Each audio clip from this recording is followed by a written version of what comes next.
अस्सलामुअलैकुम वरहमतुल्लाहि वबरकातुहू। अज़ीज़ दोस्तों, साथियों, मैं मोहम्मद शहज़ाद ख़ान आप तमाम ही का अपने सनल स्टडी विज़न में खैर मकदम करता हूँ। आप तमाम ही का तहे दिल से इस्तकबाल करता हूँ।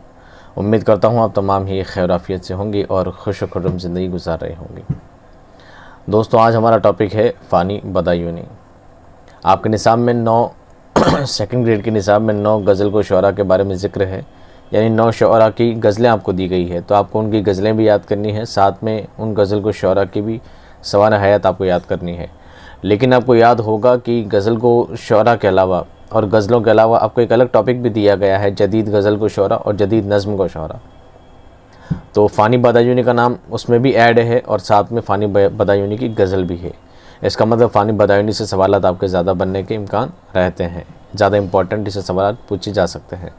चलिए, ज़्यादा बातों को तवील ना करते हुए, बहुत शॉर्ट एंड स्वीट टॉपिक है, ज़्यादा लंबा इसको नहीं खींचेंगे क्योंकि अब आपका इम्तिहान में बहुत ही कम वक्त है। तो इंपॉर्टेंट चीज़ें जो खास चीज़ आपको है वही आपको बता दी जाएगी। बाकी चीज़ें आप PDF में बैठे बैठे आप आराम वक्त मिले आप तो पढ़ते रहिएगा, और नहीं तो आपके लिए इतना काफ़ी है। जो मैटर मैं आपको प्रोवाइड यहाँ पे करता हूँ, ये मैटर आपके लिए सफिशिएंट है और बेस्ट है। ठीक है, जिस शायर की बात करने जा रहे हैं उनका नाम है फ़ानी बदायूनी। असल नाम है शौकत अली ख़ान। असल नाम क्या है? शौकत अली ख़ान, पठान थे। ठीक है, तखल्लुस इब्तिदा में शौकत, बाद में फ़ानी रखा। जब ये शुरू में गज़लें लिखने ने शुरू किया तो पहले अपना तखल्लुस शौकत रखते थे। क्या रखते थे? शौकत। बाद में फ़ानी रखा। उसकी वजह क्या है बताएंगे। उनके दोस्त के इंतकाल के बाद रखा था, वो आपको डिटेल में बताऊँगा नीचे। लक़ब है इनका यासियात का इमाम, और ये लक़ब आपको रशीद अहमद सिद्दीकी ने दिया। यासियात का इमाम अच्छी तरह से याद रखना, सवाल बन सकता है, सवाल पूछा जा सकता है। यासियात का इमाम किसे कहा जाता है? फ़ानी बदायूनी को यासियात का इमाम कहा जाता है। अब आप सोचिए, यासियात कहते किसे हैं? यास कहते हैं नाउम्मीदी को। यास कहते हैं नाउम्मीदी को, दुख, अलम। हाँ, दिवाली का टाइम है, थोड़े फटाकों की आवाज़ आपको आ रही होगी। यासियात का इमाम, तो आपको नाउम्मीदी का इमाम कहा जाता है। आपकी गज़लों में वो दुख, वो तकलीफ़, वो गम, वो सोज़ुगदाज आपकी गज़लों में नज़र आता है। हालांकि मीर ने भी वैसी ही गज़लें लिखी है, तो आप समझ लीजिए मीर की ही कॉपी है एक तरह से, लेकिन ये जदीद शुअरा में शामिल रहते हैं। वालिद का नाम है शफ़ाअत अली ख़ान और पेशे से एक थानेदार थे। इनके वालिद साहब तो थे, एक पहले सब इंस्पेक्टर बने, बाद में पुलिस इंस्पेक्टर बने। एक पुलिस में से क्या थे? एक थानेदार थे। शफ़ाअत अली ख़ान उनका नाम था। पैदाइश आपकी 1879 79 बदायूं शहर में हुई और वफ़ात आपकी 1941 हैदराबाद में हुई। ठीक है, अब बात करते हैं इनके तारुफ़ के बारे में। फ़ानी बदायूनी एक जदीद गज़ल को शायर थे। उनको जदीद गज़ल के 4 सुतूनों में से एक में से ज़्यादा अहमियत दी जाती है। जदीद गज़ल को फ़रोग़ देने में, जदीद गज़ल को शुअरा में जो सबसे अहम नाम आते हैं, जो 4 सुतून कहते हैं पिलर को, तो उन 4 पिलर में एक नाम आता है फ़ानी बदायूनी का। एक नाम किसका आता है? फ़ानी बदायूनी का। और उन चारों में सबसे ज़्यादा आप अहम शख्सियत रखते हैं, अहम मर्तबा रखते हैं। बाज़ हज़रात ने उनको अरकान गज़ल का एक अहम रुकन माना है। रुकन कहते हैं पार्टिकल, समझ लीजिए। अरकान सदस्य भी होता है, अरकान, रुकन भी होता है। अरकान उसकी जमा है रुकन की। ठीक है, बकौल अब्दुल गफ़्फ़ार कहते हैं, उर्दू गज़ल जिन 4 अहम सुतूनों पर कायम है, उनमें सबसे अहम नाम फ़ानी बदायूनी का है। किसका है? फ़ानी बदायूनी का है। फ़ानी को यासियात का इमाम कहते हैं और ये लक़ब रशीद अहमद सिद्दीकी ने आपको दिया। और यासियात का मतलब क्या है? नाउम्मीदी, दुख, अलम वाली बात। उनके कलाम की ख़ुसूसियात हुज़्न अलम और मसाइब व आलाम है। हुज़्न अलम कहते हैं दुख, दर्द, तकलीफ़। मसाइब व आलाम, अलम की जमा है आलाम, आलाम यानी भी दुख होता है। ठीक है, मसाइब जमा है मुसीबतों की, मुसीबत का मसाइब। फ़ानी सिर्फ गम जाना ही नहीं रखते बल्कि गम दौरा भी रखते हैं, गम हस्ती और गम वतन भी रखते हैं। ऐसा नहीं है गम जाना सिर्फ महबूब का गम उनके दिल में है, उसी गम को उन्होंने अपनी गज़लों में पेश किया, ऐसा नहीं है। बल्कि साथ साथ गम दौरा यानी अपने दौर का, अपने ज़माने का गम भी उनके साथ शामिल है कि दुनिया ने उनको कितना सताया है, कितना तकलीफ़ पहुँचाई है, और कुदरत ने भी उनके साथ कैसा कैसा खेल रचा है। गम हस्ती अपने ख़ुद के वजूद के साथ, और गम वतन इस मुल्क के हालात के साथ भी आपको हमेशा दुख दर्द ही नज़र आए हैं। उन चीज़ों को अपनी गज़ल में उन्होंने शामिल किया है। शौकत से फ़ानी तखल्लुस रखने की वजह उनकी एक उनके एक दोस्त की वफ़ात से दिल बर्दाश्ता होकर फ़ानी तखल्लुस रखा। फ़ानी का मतलब होता है फ़ना हो जाना। फ़ानी का मतलब फ़ना हो जाना, ख़त्म हो जाना। इनके एक बहुत ख़ास अज़ीज़ दोस्त थे और उनका एक बार इंतकाल हो जाता है। तो अचानक से जवानी में इंतकाल हो जाने पर उनको लगता है कि दुनिया तो फ़ानी है, दुनिया में तो कभी भी कोई भी चीज़ कभी भी कैसे भी ख़त्म हो सकती है। इसका मतलब हर चीज़ यहाँ पर क्या है, फ़ानी है। तो उन्होंने अपने नाम को ही अपना तखल्लुस शौकत से बदल कर क्या रख लिया, फ़ानी रख लिया। क्या रख लिया, फ़ानी रख लिया। और हालात से बहुत ज़्यादा वाकिफ़ थे, जो हालात इनके साथ पेश आते थे, बहुत दुख तकलीफ़ों में उन्होंने ज़िंदगी गुजारी थी। बदायूं शहर इब्तिदा से ही उलूम व फ़नून का मरकज़ रहा है। यहाँ अब्दुल क़ादिर बदायूनी बेखुद बदायूनी, कमरुद्दीन बदायूनी, अक़ल अहमद असीर बदायूनी, नवाब ज़हूरुल्लाह नूर और शकील बदायूनी जैसे कलमकार पैदा हुए हैं। ये सारे कहाँ पैदा हुए दोस्तों, बदायूं शहर में पैदा हुए हैं। शकील ने गीतों से बदायूं शहर को शोहरत दी है, लेकिन फ़ानी ने अपनी गज़लों से इसको लाजवाल बना दिया है। क्या बना दिया है, लाजवाल बना दिया। इस शहर को हमेशा के लिए जिंदा व जावेद रख दिया है। अब बात करते हैं ख़ानदानी हालात की। फ़ानी के वालिद शफ़ात अली ख़ान एक निहायत ईमानदार इंसान थे। फ़ानी बदायूनी नस्लन पठान थे और मैं भी पठान हूँ। इनके आबा व अजदाद का असल वतन काबुल था और मेरा भी काबुल ही है।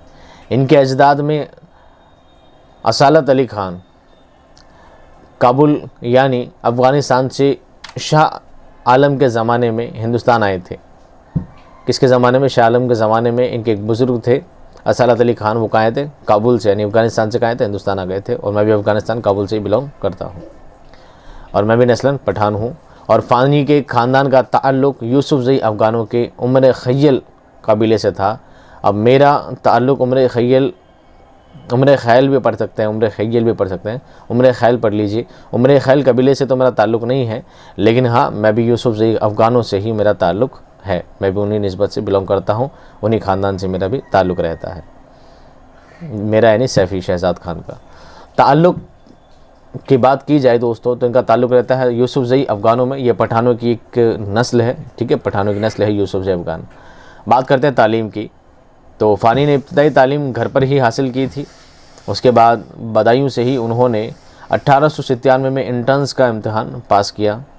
1901 में बरेली कॉलेज से बीए का इम्तहान पास किया। याद रखना कौन सा कॉलेज है, बरेली कॉलेज है, कहीं आपको आगे पीछे भी मिल सकता है इसके बारे में। ये बरेली कॉलेज से बीए का उन्होंने इम्तहान पास किया 1901 में। इसके बाद AMU में दाखिला लिया और दाखिला मिला और 1906 में LLB की डिग्री आपने हासिल की। LLB यानी वकालत के लिए। फ़ानी ने तालीम मुकम्मल करने के बाद 1908 में लखनऊ हाई कोर्ट में वकालत शुरू की। इनकी ज़िंदगी मुख्तलिफ़ मसाइब व आलाम में गुजरी, जिनका असर उनके कलाम में मिलता है। यानी जो दुख दर्द तकलीफ़ इन्होंने अपनी ज़िंदगी में फ़ेस किए हैं, वो सभी चीज़ें इनके कलाम में कहीं ना कहीं आपको नज़र आएंगी। पहले वालिदैन, उसके बाद 1932 में बीवी और उनके बाद 1933 में जवान बेटी की वफ़ात हुई और फ़ानी अकेले रह गए। तकलीफ़ का सिलसिला क्या रहा है, पहले वालिद का इंतकाल हुआ, फिर वालिदा का इंतकाल हो गया, फिर बीवी का इंतकाल हो गया, फिर जवान बेटी की वफ़ात हो गई। तो इस तरह क्या हुआ, उनके हालात कैसे हो गए, हमेशा के लिए अकेले रह गए। दुख दर्द में अकेली ज़िंदगी उन्होंने गुजारना शुरू किया। आपको पता होगा मैंने मीर की ज़िंदगी बारे बताया था, तो मीर का भी हालात कुछ ऐसे ही थे कि उनकी भी जवान बेटी का इंतकाल हो जाता है ना। यहीं से उनकी ज़िंदगी की मुश्किलात शुरू हो गई। 1903 में बदायूं के एक ज़मींदार घराने में इंतज़ार अली ख़ान की बेटी शाह ज़मानी बेगम से इनकी शादी हुई थी। किससे हुई थी, शाह ज़मानी बेगम। ये कौन थी, ज़मींदार की बेटी थी और ये ख़ुद भी ठीक ठाक परिवार से थे, ठीक है। शाह ज़मानी बेगम से इनकी क्या हुई थी, शादी हुई थी। वाइफ का नाम भी याद रखना ज़रूरी है। फ़ानी ने 2 मरतबा 1926 और 1927 में हैदराबाद का सफ़र किया। कहाँ का सफ़र किया है दोस्तों, हैदराबाद का सफ़र किया है। फ़ानी 1932 में महाराजा किशन सिंह प्रसाद की दावत पर हैदराबाद आए और वफ़ात 1941 में हैदराबाद में उनकी क्या हुई, वफ़ात हुई थी। फ़ानी के कलाम की ख़ुसूसियात, फ़ानी के 4 शहरी मजमूए हैं। दीवान फ़ानी 1921 में, बाक़ियात फ़ानी 1926 में, इरफ़ानियात फ़ानी 1939 में और विजदानियात फ़ानी 1940 में। सब में फ़ानी लगाया तो आपको इजीली याद हो जाएंगे, मुश्किल नहीं आएगी। फ़ानी की अहम तसानीफ़ कौन सी है? नफ्स फ़ानी, इंतखाब फ़ानी, अरमुगान फ़ानी और बयाज़ फ़ानी। कौन सी है? बयाज़ फ़ानी। फ़ानी के दो शहरी तसानीफ़ भी हैं, दो नसरी तसानीफ़ भी है, शेर व शायरी और मुआज़ना नज़्म व गज़ल। ये नाम तो शेर व शायरी है, पर ये नज़्म के फॉर्म में मजमूनी शक्ल में लिखा गया है। हैरत बदायूं ने उनके कुलैयात फ़ानी को शाया कराया। फ़ानी तबस्सुम नामी रिसाले के मुदीर आला भी रहे, यानी ही एडिटर रहे हैं। इसके अलावा फ़ानी ने शेक्सपियर के एक ड्रामे मच एडो अबाउट नथिंग का तर्जुमा भी किया है। इनके अलावा जॉन मिल्टन की नज़्म कॉस्मोस उर्दू में तर्जुमा भी किया है। कॉस्मोस एक नज़्म है किसकी? जॉन मिल्टन की। ये अंग्रेज़ों के बहुत अजीम शायर हैं, ठीक है। फ़ानी की गज़ल गोई। फ़ानी ने 11 बरस की उम्र में फ़ानी ने 11 बरस की उम्र में शायरी की इब्तिदा की शुरुआत की। शायरी की इब्तिदा उन्होंने गज़ल गोई से की। किससे की? गज़ल गोई से। और ज़्यादातर जितने भी शायर होते हैं सब ने शुरुआत कहाँ से की? गज़ल गोई से ही की है। आगे जाकर किसी ने नज़्म में अपना पाया जमाया है, किसी ने गज़ल गोई को छोड़कर तर्क करके नज़्म को शुरू किया, किसी ने मसनवी लिखना शुरू किया, किसी ने मर्सिया में अपना नाम कमाया है, एक रुतबा कायम किया है। लेकिन इब्तिदा ज़्यादातर सभी क्या कहाँ से करते हैं? गज़ल गोई से ही करते हैं। शायरी की इब्तिदा उन्होंने गज़ल गोई से की। 1890 में उन्होंने अपनी पहली गज़ल कही, जिसमें उन्होंने रिंदाना ख़यालात को पेश किया। रिंद कहते हैं शराबी को और रिंदाना कहते हैं, यूँ समझ लीजिए थोड़े अश्लील कह सकते हैं इसको एक तरह से, ठीक है। रिंदाना अश्लील भी हो जाते हैं। 20 बरस की उम्र भी ना हो पाई थी कि फ़ानी ने एक दीवान भी मुरतब कर दिया। मात्र 20 साल की उम्र में एक दीवान लिख दिया था पूरा। इनके वालिद इस मामले में सख्त थे, उन्होंने इस दीवान को जला दिया। उनको शेर शायरी पसंद नहीं थी। ना सिर्फ फ़ानी के वालिद बल्कि अख्तर शिरानी के वालिद को भी ये चीज़ पसंद नहीं थी। उन्होंने भी अख्तर को बहुत ज़्यादा डांटा डपटा था और कहा था कि आज के बाद मुझे हमेशा वो उन चीज़ों को पसंद नहीं करते थे, शेर शायरी वगैरह को, ठीक है। फ़ानी ने फर्मा बरदारी का सबूत देते हुए वालिद की बात को मान लिया। जब वालिद ने मना किया कि मुझे शेर शायरी वगैरह सब पसंद नहीं है, तो उन्होंने क्या किया? अपने वालिद की बात मान ली। वालिद की वफ़ात के बाद उर्दू में खूब नाम कमाया, उर्दू गज़ल में खूब नाम कमाया। आपको ये भी याद होना चाहिए कि फ़ानी के वालिद ने क्या किया था? नज़र आतिश कर दिया था, इसको आग में जला दिया था। किसे? इनके दीवान को। वालिद की वफ़ात के बाद उर्दू गज़ल में खूब नाम कमाया। मुगन्ना तबस्सुम ने उनकी ज़िंदगी को 3 अदवार में तकसीम किया है। इनकी ज़िंदगी को 3 हिस्सों में अलग अलग तकसीम किया है।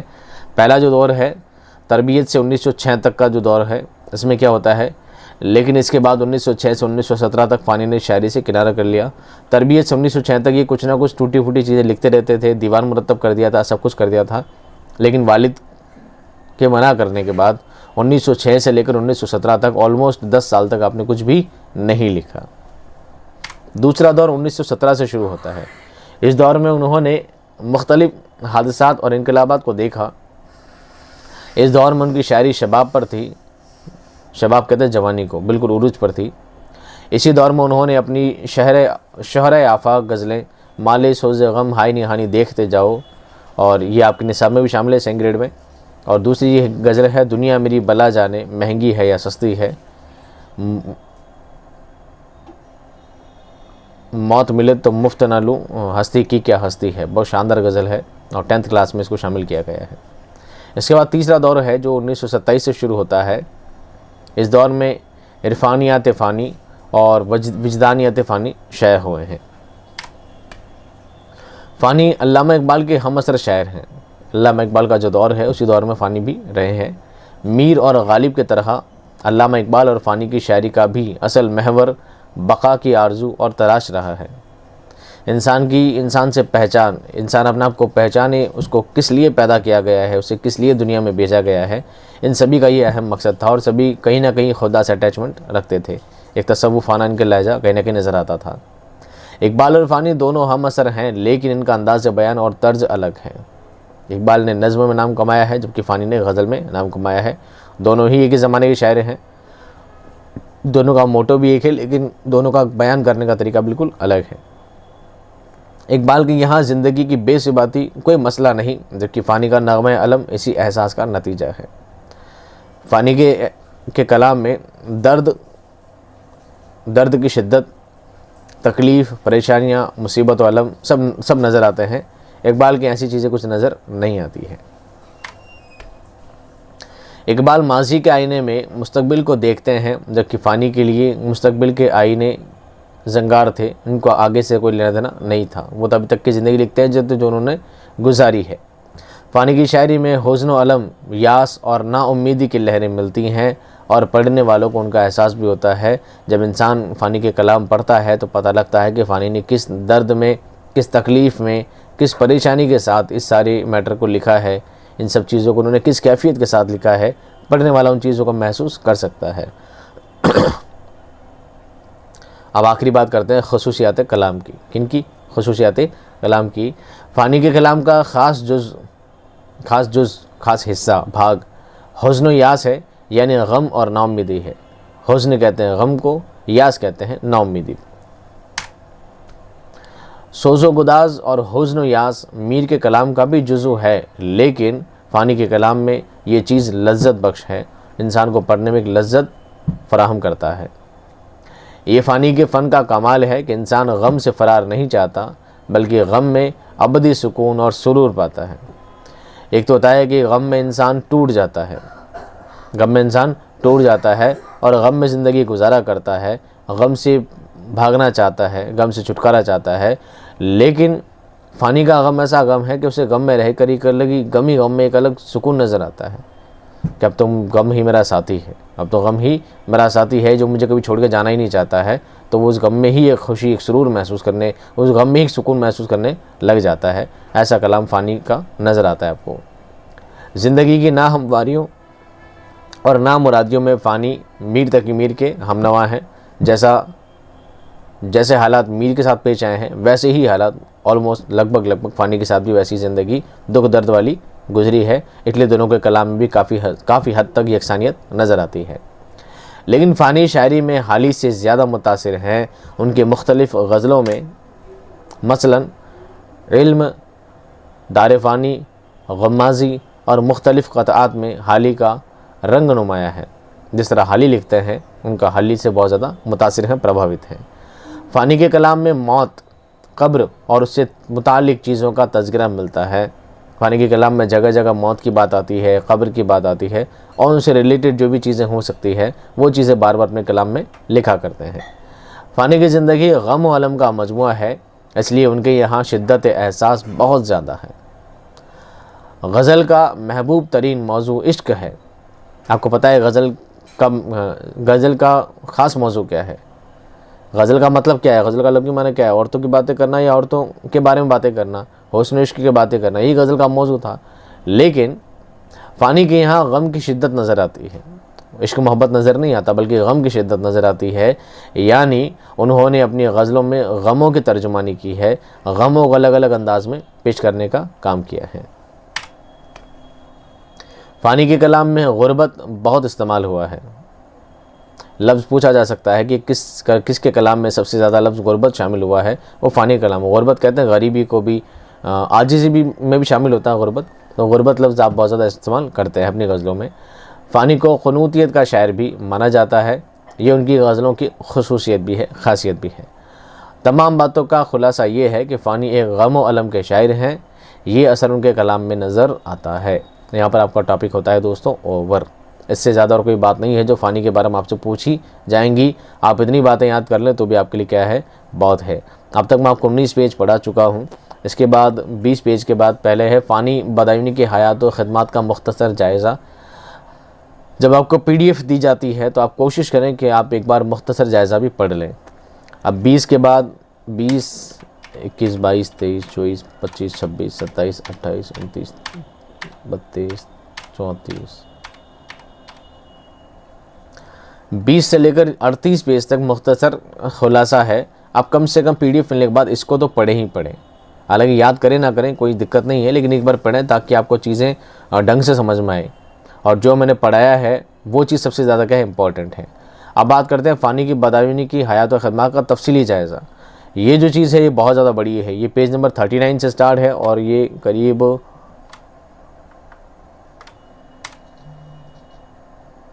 55 पे जाकर ख़त्म होती है, यानी 20-22 पेज हैं।